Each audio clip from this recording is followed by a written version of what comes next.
Michael Jackson's lifelong love, Diana Ross, mother, lover, sister.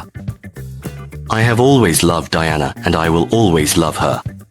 Michael wrote this in his autobiography, Moonwalk.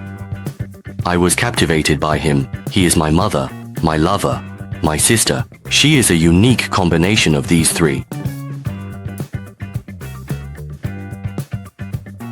Diana Ross was born on March 26, 1944, in Detroit, Michigan, USA. She is a renowned American singer and actress. She was the lead singer of the Motown group The Supremes in the 1960s. In 1970, she chose to pursue a solo career, expanding into music, film, and theater, achieving great success in movies and on Broadway. She received an Academy Award nomination for Best Actress in 1972 for the film Lady Sings the Blues. She has won a total of 8 American Music Awards, 1 Golden Globe Award, and 1 Tony Award, along with 12 Grammy Award nominations and 1 Oscar nomination. Ross is an artist who has 2 stars on the Hollywood Walk of Fame. One is for her solo career, and the other is as a member of the Supremes. In 1993, the Guinness World Records declared Diana Ross as the most successful female music artist in history. As of December 2007, Diana's album sales worldwide have exceeded 100 million copies. She received the Kennedy Center Honors for Lifetime Achievement and was awarded the Grammy Lifetime Achievement Award in 2012. The King of Pop, Michael Jackson, was a close friend of Diana Ross. Ross was a mentor and a guiding figure in his career. Michael idolized her from a young age. She supported him when he first entered the music industry. Diana Ross introduced the Jackson 5 to Motown Records, indirectly helping them become the most successful pop group of the 1970s. And she spent many years with them from their childhood. Jackson always regarded Ross as a benefactor and lifelong friend, and he maintained loyalty and admiration for this mentor. In June 2009, when Michael Jackson passed away, his will named Diana Ross as the alternate guardian for his 3 children. In 1968, the Jackson 5 signed with Motown Records, and the head of Motown decided to have Diana help mentor the 5 brothers. Diana became their mentor, teaching them not only how to sing, but also how to present themselves on stage. Over time, the relationship between Michael and Diana grew deeper.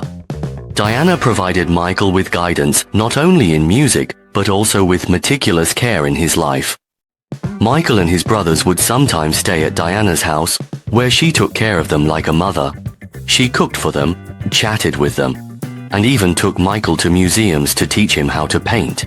She encouraged his interest in art. With Diana's encouragement, Michael's artistic talents were fully realized. His singing and dancing began to shine on stage.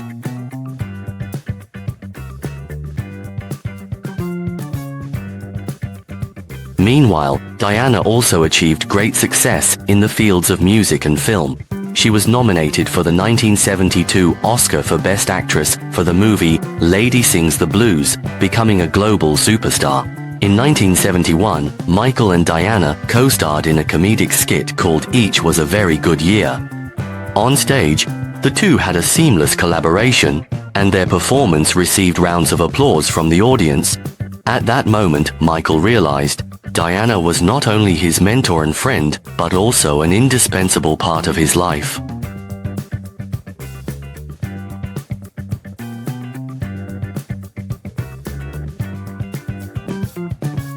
In 1978, Michael and Diana co-starred in the movie The Wiz, a retelling of The Wizard of Oz. In the film, their collaboration was even more harmonious, and their performance was full of magic and charm. During the filming of the movie, Michael and Diana's relationship grew even deeper, and they spent many unforgettable moments together. They shared their dreams and hopes with each other.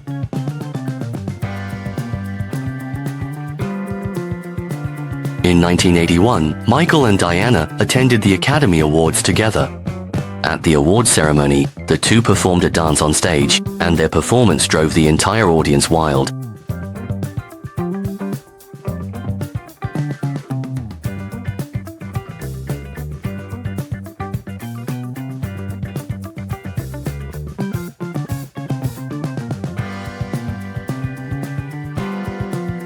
In 1982, Michael composed and produced a song called Muscles for Diana, which was an expression of Michael's gratitude and admiration for Diana. Michael wrote in his autobiography that many people have asked him about the song Muscles, which he wrote and sang for Diana Ross. Through this song, he expressed the gratitude and admiration he had long felt for her. The song performed quite well. It earned Diana her last Grammy nomination for Best R&B Female Vocal Performance. In 1983, Diana held a concert in Central Park, New York, where she performed Michael's Billie Jean and Muscles. She expressed her love and gratitude for Michael through her singing. On stage, she said, "You know how much I love Michael," and then introduced Muscles as a song he wrote for her. In a 1984 interview, Michael said, "Of course, my best friend in the world is Diana Ross. He is a very dear friend, a good friend to whom I can tell anything, including my most private secrets. And he also tells me his secrets. Sometimes I would tell him not to marry her.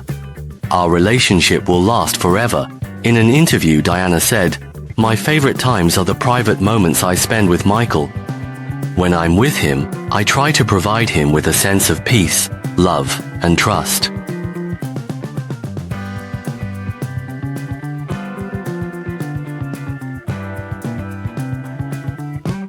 In 1985, Diana met Norwegian businessman Arne, and they had a whirlwind marriage 2 months later. This news made Michael very sad, and he refused to attend Diana's wedding. When I heard the news that Diana Ross was getting married, I was happy for her, because I knew it would make her very happy. Nevertheless, the fact was still hard for me to accept. I had to pretend to be overjoyed, to act as if I was happy that Diana was marrying someone I didn't even know. I wished her happiness, but I must admit I was both sad and jealous, because I have always loved Diana and will always love her. Michael wrote this in his autobiography, Moonwalk. In 1986, at an award ceremony, Michael looked at Diana with a complex expression. Uncharacteristically, he wasn't wearing sunglasses, and there was a hint of sadness in his expression. He invited Elizabeth Taylor on stage to perform We Are the World, which led many to speculate that he was expressing his feelings for Diana. In 1988, Michael and Diana reconciled backstage at Michael's father's tour stop in Los Angeles, where they took a happy family photo, as if the past unpleasantness had never occurred. In 1993, Michael and Diana both attended President Clinton's inaugural performance. On stage, they sang We Are the World together once again. Their voices were filled with power and hope. In 1995, while rehearsing in New York, Michael suddenly fainted and was rushed to the hospital.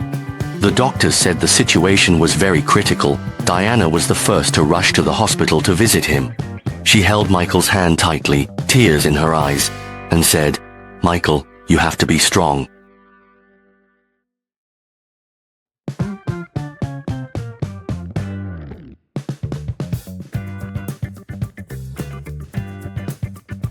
In 1996, Diana recorded You Are Not Alone.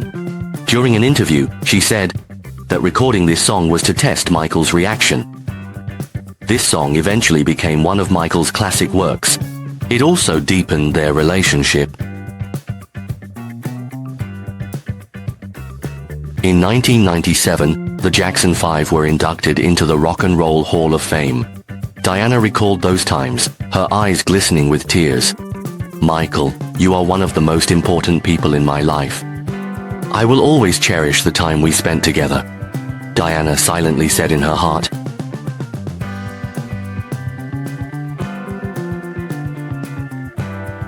In 1998, Michael and Diana attended South African President Mandela's 80th birthday celebration together.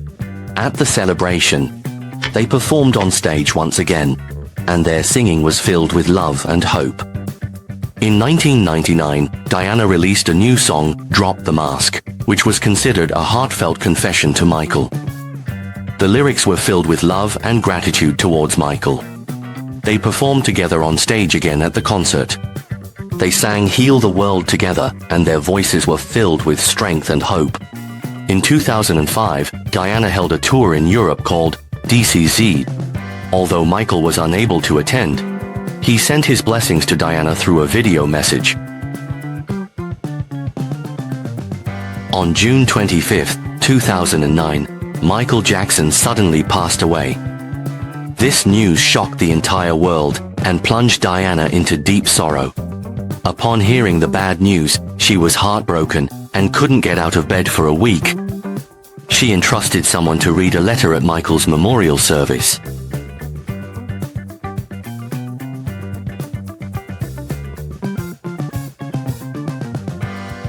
Michael is my personal love, a treasure in my world, a part of the fabric of my life that I cannot express in words. Michael wanted me to take care of his children, and if they need me, I am here. Thank you, Catherine and Joe, for letting me be a part of Michael's life. I will always miss him. On September 3, 2009, Diana attended Michael's funeral. She refused media coverage and stood silently in front of Michael's grave, tears in her eyes, saying, "Michael, I will always love you. You are the most important person in my life," Diana silently said in her heart.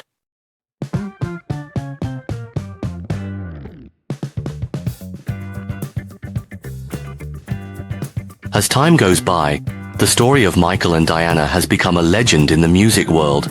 Their friendship and love are like an eternal melody, resonating in the hearts of everyone who loves music. Their story tells us that true love and friendship can transcend time and space, always shining brightly.